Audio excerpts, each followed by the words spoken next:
जिनके सानिध्य में गुणवाना के रत्न दादा हीरा सिंह मरकाम जी, उनके चरणों में मैं सादर सेवा जोहार करती हूँ। आज के इस कार्यक्रम में मुख्य अतिथि के रूप में उपस्थित गुणवाना गणतंत्र पार्टी के राष्ट्रीय प्रवक्ता परम सम्मानी जयनाथ सिंह के राम जी, मंच पर उपस्थित माननीय एडवोकेट रामसिया जायसवाल जी, प्रदेश अध्यक्ष पिछड़ा वर्ग प्रकोष्ठ गुणवाना गणतंत्र पार्टी, आपको मेरा सादर सेवा जोहार। भाई सुरजन सिंह मरकाम जी, हालांकि आज ही माननीय राष्ट्रीय प्रवक्ता महोदय के राम जी इस बात की चर्चा कर रहे थे कि आज से आपको हम सृजन कहकर पुकारेंगे, क्योंकि सृजन का मतलब ही एक नई शुरुआत होती है। हालांकि इसके बारे में वो विस्तृत करेंगे अपने उद्बोधन के दौरान। साथ ही भाई ददोले पोया जी, ब्लॉक अध्यक्ष एवं तमाम मंचासीन भाई सतीश शाह जी, जिला पंचायत सदस्य, हमारे कुछ अतिथि मंच पर आने वाले हैं। मंच पर उपस्थित तमाम पदाधिकारियों को, आप सभी को मेरा सादर सेवा जोहार है। और उनसे भी महत्वपूर्ण इस मंच के नीचे बैठे गुणवाना आंदोलन के दादा हीरा सिंह मरकाम जी के तमाम सिपाही, जो इस कड़कड़ाती ठंड में भी देर रात आप सभी इस मंच पर उपस्थित हुए हैं। आप तमाम मातृशक्ति पितृशक्तियों के चरणों में मेरा सादर सेवा जोहार है।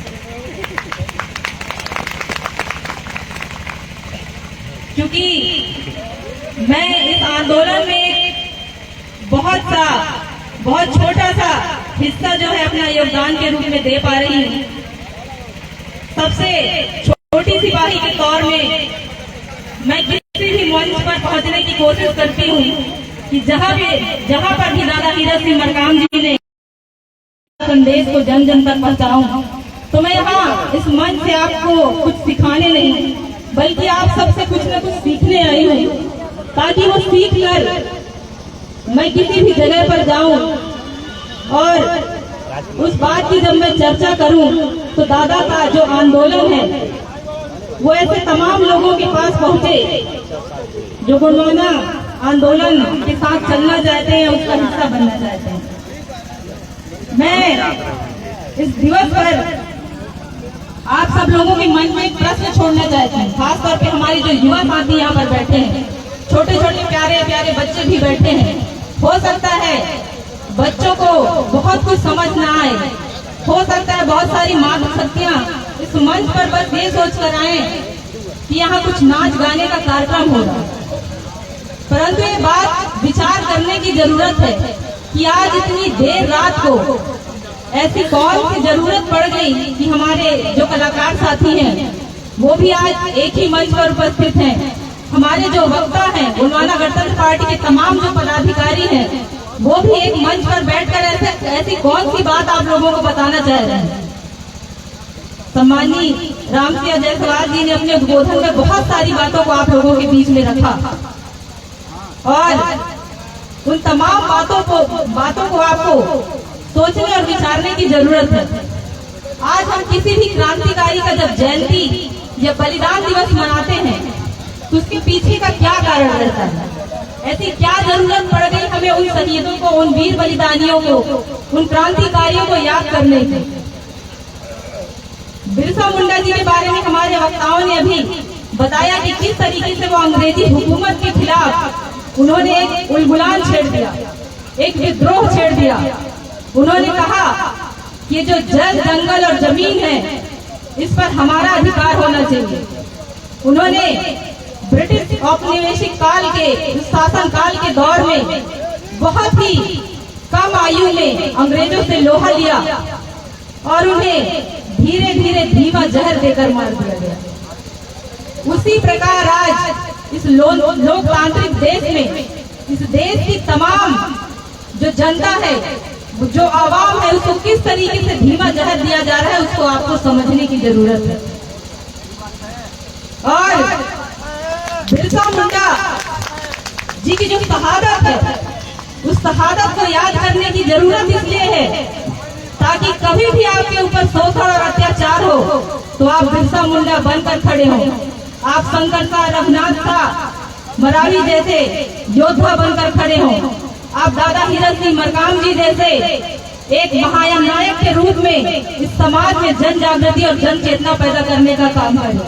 इसलिए आज के इस दिवस को बार बार हमें याद दिलाया जाता है हमारे उन तमाम आयोजकों के द्वारा कि कभी भी आपके ऊपर किसी भी तरीके का शोषण और अत्याचार हो, आपको डट कर उस अन्याय के खिलाफ एक साथ खड़े होकर एक आवाज में, एक सुर के साथ उस शोषण के खिलाफ लड़ना चाहिए। और आज का ये जो मंच है, दादा हीरक सिंह मरकाम जी को बहुत से लोग जो है व्यक्तिगत तौर पर जानते हैं, बहुत से ऐसे लोग हैं जो मुलाकात नहीं कर पाए। दादा मरकाम जी का बस एक ही उद्देश्य था, उनका कहना था कि मानव मानव एक समान, सबको शिक्षा सबको का। दादा मरकाम जी हमेशा ये प्रश्न उठाते थे कि इस देश की जो लोकतांत्रिक व्यवस्था है, जिसमें अक्सर हम वोट देते हैं और अपना राजा चुनते हैं, परंतु इस देश में एक पूंजीपति व्यक्ति है, उसका एक वोट का महत्व उतना है जितना कि एक गरीब मजदूर व्यक्ति का वोट का महत्व। दोनों व्यक्ति, चाहे वो पूंजीपति हो चाहे वो गरीब व्यक्ति हो, दोनों के वोट का एक ही महत्व है, लेकिन आपकी और हमारी सुविधाओं में अंतर है कि नहीं? तो इस देश में सिर्फ 5% ऐसे पूंजीपति हैं जो राज कर रहे हैं। जब हम लोग गौरेला पेंड्रम मरवाड़ी से सफर करते हुए यहाँ तक आ रहे थे, तो हम इस बात की चर्चा कर रहे थे कि यदि किसी व्यक्ति के घर के नीचे कोई खजाना निकल जाता, मान लीजिए कि वो खजाना आपके पुरखा ही छोड़ कर गए, तो आप धनवान होते कि नहीं होते?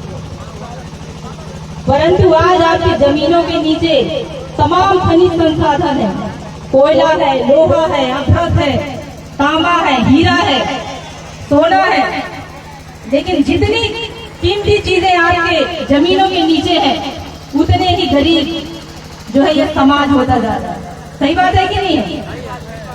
आज अगर हम सिंगरौली जिले की भी बात करें तो यहाँ तमाम जो है सत्ता में बैठे लोग बारी बारी से, चाहे वो भारतीय जनता पार्टी की शासन सत्ता रही हो, चाहे कांग्रेस की शासन सत्ता रही हो, दोनों जब बारी बारी से इस देश की कुर्सी पर बैठे तो उन्होंने जनता से तमाम वादे किए, इस देश के लोगों का विकास होगा, लेकिन उसके विपरीत हमें हर तरफ विनाश ही दिखता है। सिंगरौली में इतने बड़े बड़े पावर प्लांट हैं, रोजगार के तमाम अवसर हैं, कई तरह की इंडस्ट्रीज हैं, पावर प्लांट हैं, लेकिन यहाँ का व्यक्ति बेरोजगारी और गरीबी से जूझ रहा है। सही बात है कि नहीं? आज भी हम अपने बच्चों को अच्छी शिक्षा नहीं दे पा रहे हैं, आज भी हम अपने बच्चों को अच्छी शिक्षा व्यवस्था में नहीं पढ़ा पा रहे हैं। आज हम ये सोच भी नहीं पा रहे हैं कि हमारा बच्चा पढ़ लिख कर डॉक्टर बनेगा, कलेक्टर बनेगा, इंजीनियर बनेगा। तो इसलिए भी आपको और हमको ये बात विचार करने की जरूरत है।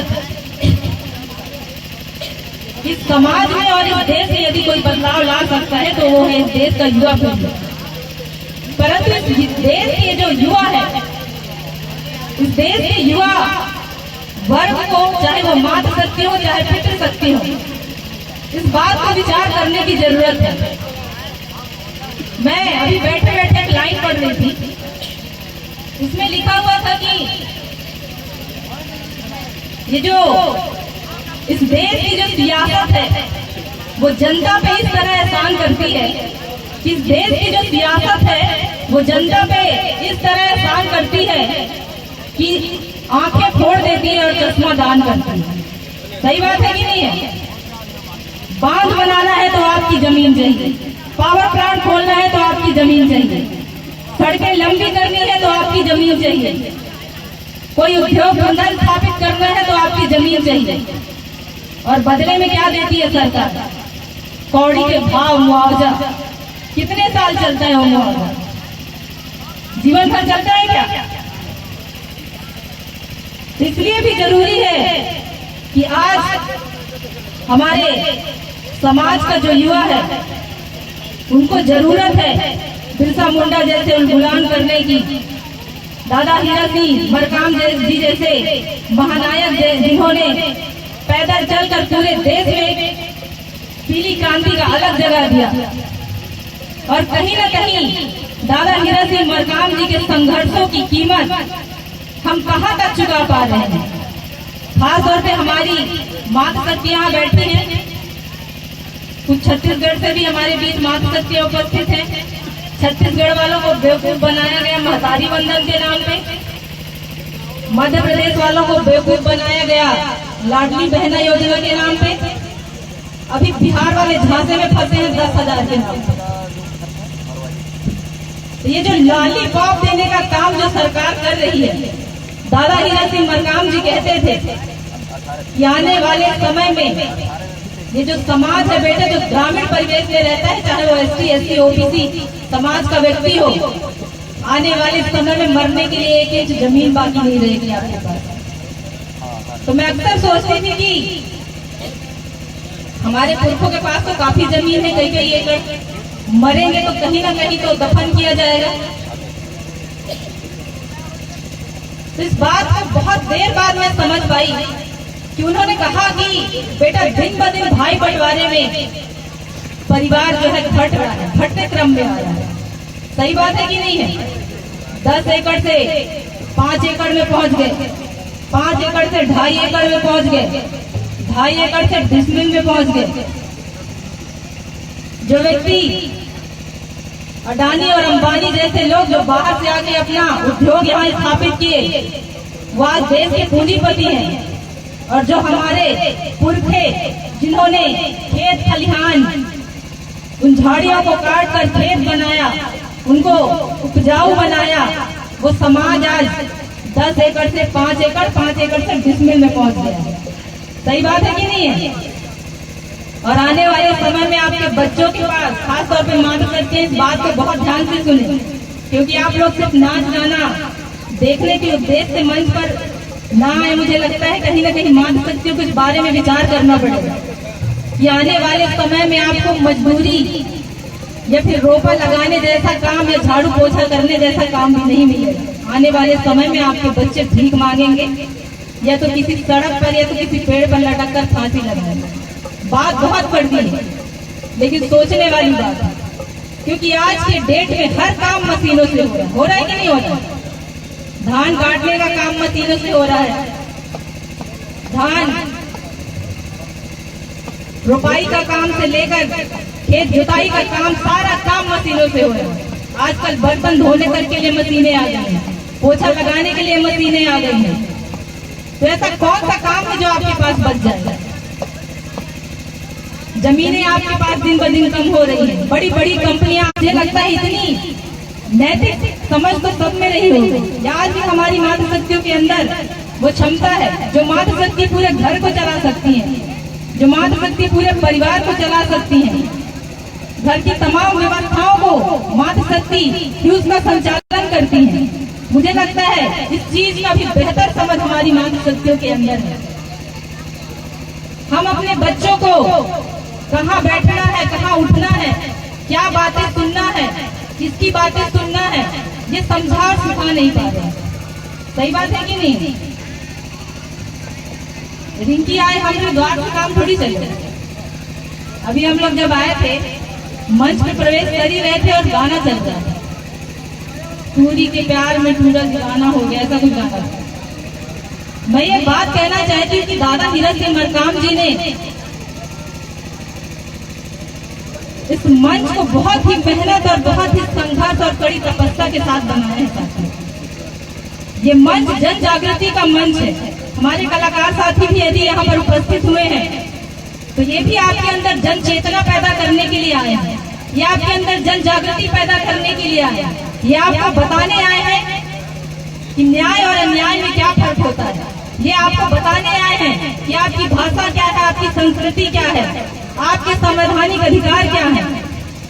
और जब हम उस मंच की गरिमा को थोड़ा भी अगर कहीं दाएं बाएं नुकसान पहुंचाने का काम करते हैं तो हम अपने उन महानायक जिन्होंने पूरा जीवन इस मंच को बनाने में और इस मंच से आंदोलन और क्रांति लाने में जो अपना योगदान, अपने जीवन को जो संघर्ष दिया, तो हम उस संघर्ष पर पानी फेरने का काम करते हैं। तो खास तौर पर हमारी युवा साथी, हमारी मातृशक्ति इस बात का विशेष ध्यान रखें कि ये वो मंच है जो आपके परिवार का भविष्य बदल सकता है।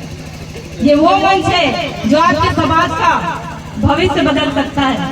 ये वो मंच है जो आपके देश का भविष्य बदल सकता है। उस मंच से आप ऐसी कौन सी बातें सीख कर जा रहे हैं, या आप अपने बच्चों को साथ में लेकर आए हैं, तो आप घर जाकर किन बातों को चर्चा करेंगे।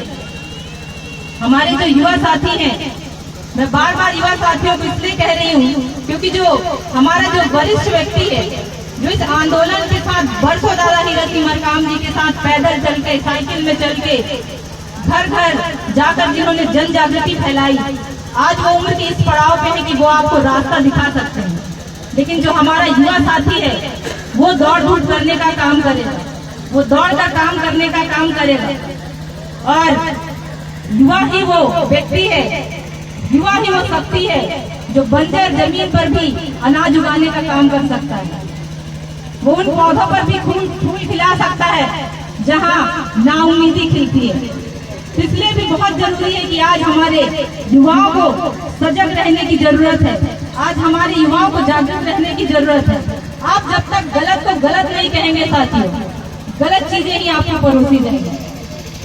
जब तक आप गलत का विरोध नहीं करेंगे, गलत बातों को गलत कहने का साहस नहीं करेंगे, चाहे वो घर के अंदर हो, चाहे वो बाहर की बात हो, चाहे वो सत्ता में बैठे जो लोग हैं, जो इस समाज का, इस जनता का खून चूसने का काम कर रहे हैं, जब तक आप उनको गलत नहीं कहेंगे, तब तक गलत व्यक्ति आप पर शासन करेगा। सही बात है कि नहीं? हो सकता है हमारी मातृशक्तियां बहुत देर से बैठी है तो थक गई होंगी, लेकिन मैं आपको बता रही हूँ कि हमारे साथ माननीय जनासी के राम जी मंच पर बैठे हैं।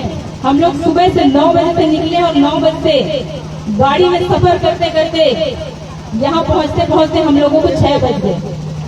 6 बजे आने के बाद हम लोग आपका इंतजार कर रहे थे कि आप लोग आएंगे और हम अपना उद्बोधन देंगे, जबकि होना ये चाहिए था कि आप पहले मंच पर उपस्थित होते।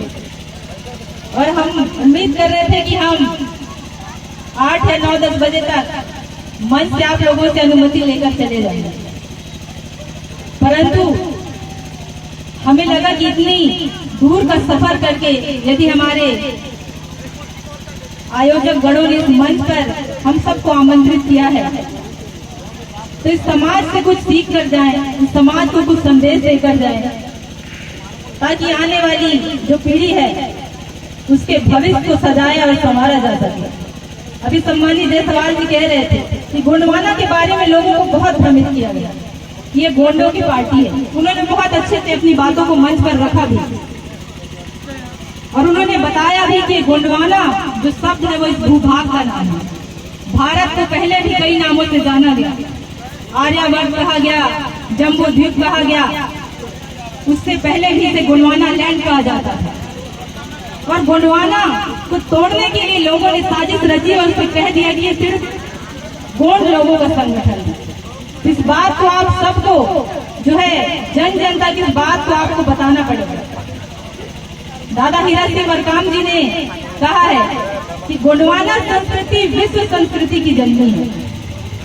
गोंडवाना संस्कृति विश्व संस्कृति की जननी है, और आने वाली पीढ़ी जो गोंडवाना के लोग हैं वो आने वाली पीढ़ी को इसे किस तरीके से हस्तांतरित करने में सक्षम हो। तो सबसे बड़ी बात है कि गोंडवाना की संस्कृति क्या है ये भी आपको समझना पड़ेगा और जानना पड़ेगा। दादा मरकाम जी के जो भी संदेश इस समाज के लिए थे वो सिर्फ किसी विशेष जाति और वर्ग के लिए नहीं था। दादा मरकाम जी ने कहा कि मानव मानव एक समान, सबको शिक्षा सबको काम। और इसी संदेश को आपको जन जन तक समझाना है। और जिस तरीके से पहले दादा हीरा सिंह मरकाम जी की मौजूदगी में सिंगरौली जो था वो गोंडवाना का गढ़ था, उसको आप लोगों को मजबूत करना है। मैं अपनी बात को यहीं पर संक्षिप्त करते हुए आप सभी को बहुत बहुत धन्यवाद करना चाहूंगी कि आपने बहुत धैर्यपूर्वक मेरी बातों को सुना और खास तौर पे हम मातृशक्तियों की जो उपस्थिति है उसको देखकर भी मुझे अच्छा लगा। बशर्ते मैं चाहूंगी कि हमारे जो भी, चाहे वो मातृशक्ति हो या पितृशक्ति हो, जब भी आप किसी सामाजिक मंच पर या गोंडवाना समग्र विकास क्रांति आंदोलन के किसी भी कार्यक्रम में जाए तो सिर्फ इस उद्देश्य से ना जाए कि वहाँ पर कोई कलाकार साथी आ रहा है, वहाँ पर नाच गाने का कार्यक्रम हो। नाच गाना एक माध्यम है कि हम कहीं गाकर, कहीं लोक नृत्य के माध्यम से आपको आंदोलन के जो भी विचार हैं और दादा हीरा सिंह मरकाम जी की जो भी विचारधारा है उसको आप तक पहुंचा सके, आपके अंदर जो है वो ऊर्जा भर सके। और इन्हीं शब्दों के साथ